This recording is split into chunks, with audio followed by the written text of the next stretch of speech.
Welcome to the commentary for The Role of Media 2. And this section is subtitled Early History of Propaganda.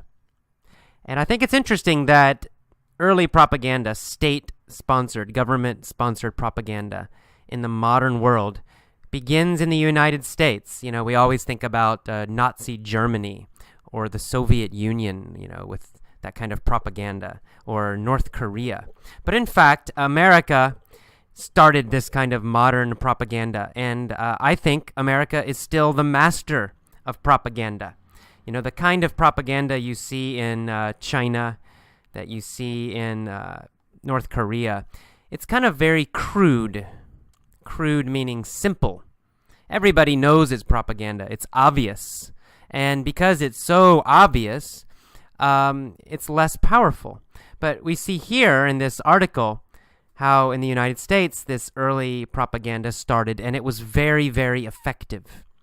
And also interesting that it started with a war, in this case World War I. So at that time, the American population did not want to fight a war in Europe. They did not believe that Germany was their enemy, and in fact, Germany was not the enemy of the United States.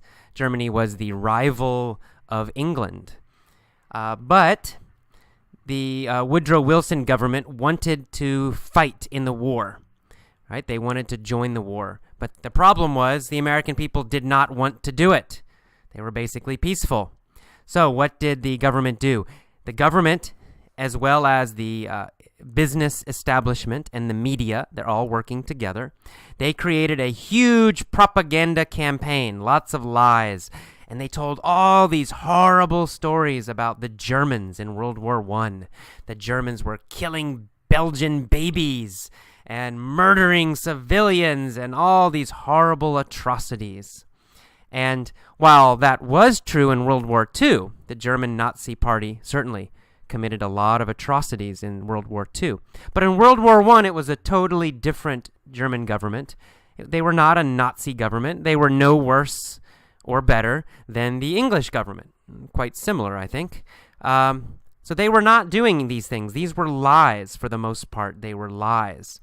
But the newspapers were spreading these government lies, these U.S. and British government lies. And the intellectual population of the United States at that time wanted America to join the war, start becoming more of an empire. So they also spread these lies. And in a short time, 6 months, the peaceful American people were changed into warmongers. They wanted to kill. They wanted to attack the Germans. They thought the Germans were totally evil, and they had to be destroyed. Sound familiar?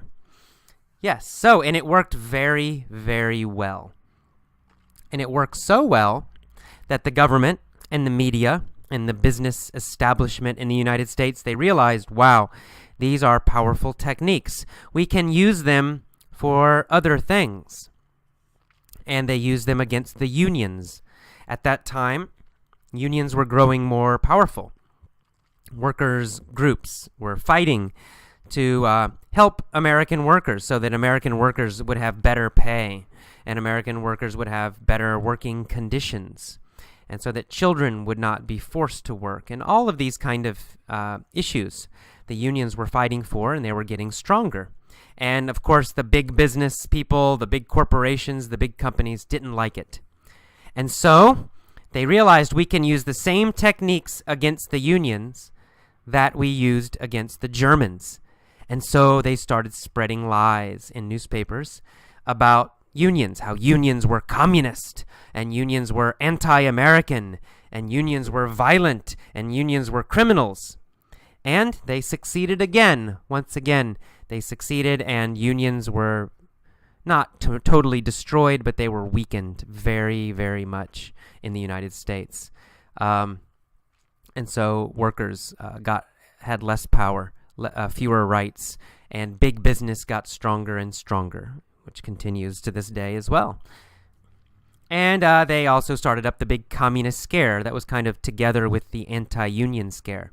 They put the communists and the unions together and attacked them as terrible, horrible enemies. All the newspapers joined in because, of course, The newspapers are owned by large companies.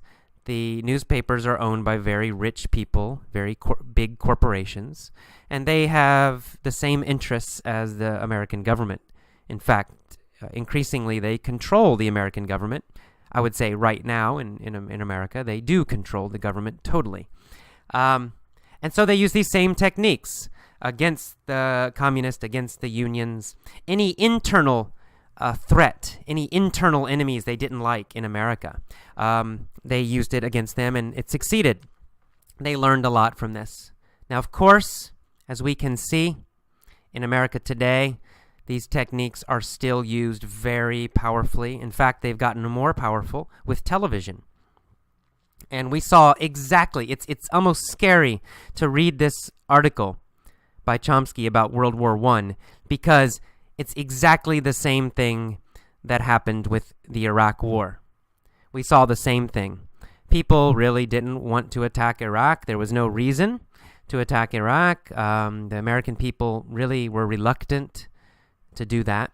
And so the Bush government started creating lies, and they worked with Fox News and CNN and all the major media, the New York Times, all these large corporate media companies joined in, and they started spreading lies about Iraq. Iraq was developing nuclear weapons. Iraq was getting uranium to build a nuclear bomb. Iraq had chemical weapons. The Iraq government was murdering people in Iraq. All of this just repeated again and again and again and again, constantly repeated in the media, in the newspapers, on the television. Of course, we know now, well, most of us knew then, that they were lies. And of course, now we know for sure they were lies. But at the time, it worked very well. In a very short time, in a few months, the American people became fanatics again. They wanted to attack Iraq and destroy the Iraqis. We had to kill Saddam Hussein because Saddam Hussein was Hitler, the same as Hitler, a terrible, evil monster. And so again, they whipped up that hysteria, and America went to war. It worked very well again. And we can see now that the Bush government is starting to try to do this yet again with Iran.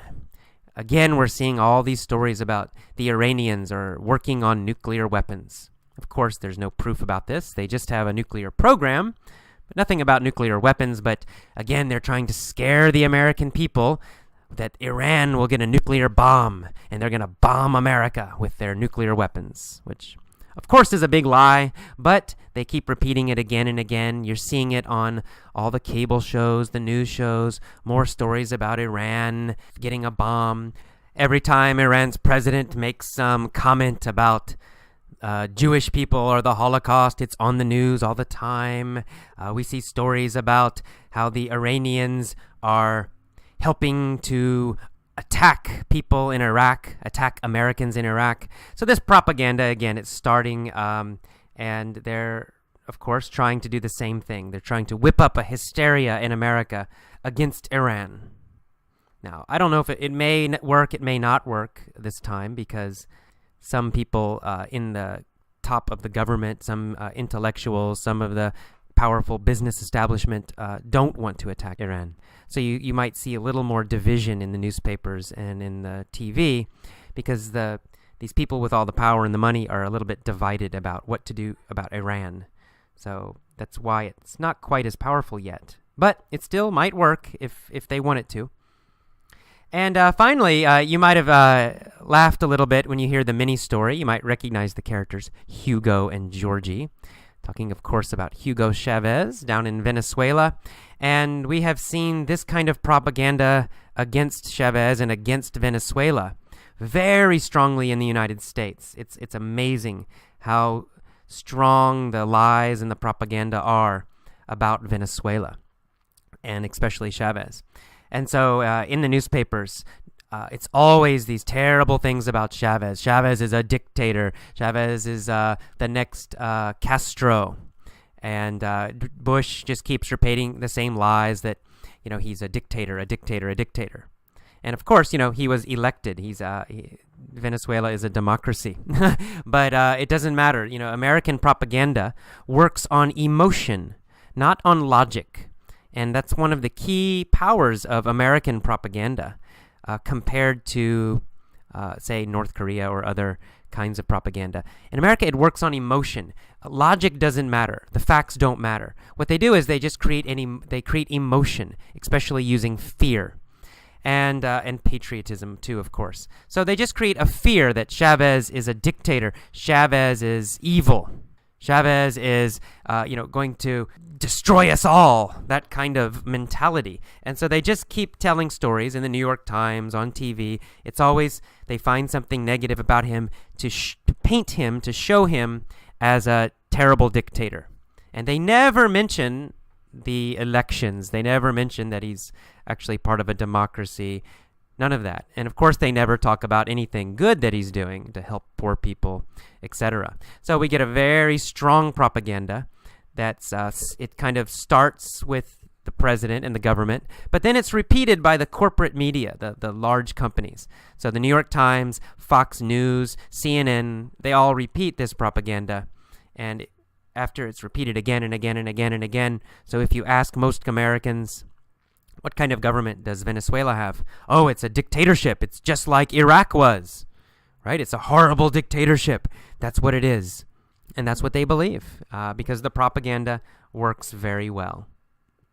It's a little depressing, to be honest, being an American sometimes when you realize how this happens and how in a country that is supposed to be free, I guess that's more of the propaganda, that people are controlled so much.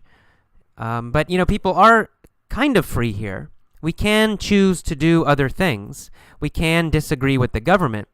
But the problem is that the government and the business establishment and the media are all basically controlled by the same, group of very wealthy people. And the way they control people is not by force so much. They don't really arrest people and shoot them. I mean, it happens a little bit. But mostly they control people with thought control, mind control. They do it with the news and the media. That's how they control the American people. If they want to go to war, then they just show lots and lots of stories about how this evil dictator, Noriega in Panama, or the president of Iran, or Saddam Hussein. There's always a new one. Every time there's a new one. And they just make him into evil, terrible, horrible person. They compare him to Hitler, always compare him to Hitler. And then the American people get really angry and upset, and they go to war. It works every time. Alrighty, well, that's our depressing commentary. Hopefully, I don't know, I'll try to find something happier next time. But it's true, don't believe the propaganda that America is, the free, peace-loving nation. Because while most Americans do, in fact, support peace, they also are very easily controlled by the media. Their use of the media and their trust of the media is the problem. And that's why we have the American army in Iraq and possibly attacking Iran and interfering in South America and doing terrible things in Central America and doing terrible things in Africa. That's why. Because the American people are controlled by this kind of propaganda and therefore they either support this kind of thing or they don't know about it. Okay, well, hopefully that will change in the future. I don't know. Maybe I'll have to move to another country. But anyway, I hope you enjoyed this commentary and this article. I do think it's an important topic and a very interesting topic to think about. If you have a chance, go to the forums and write a forum entry. Write a small paragraph or maybe a couple paragraphs about this article. What do you think about this? What do you think about this idea of American propaganda? Do you agree with this article? Do you disagree? Does this happen in your own country? I'm curious, so please write about it. Okay, see you next time. Bye-bye.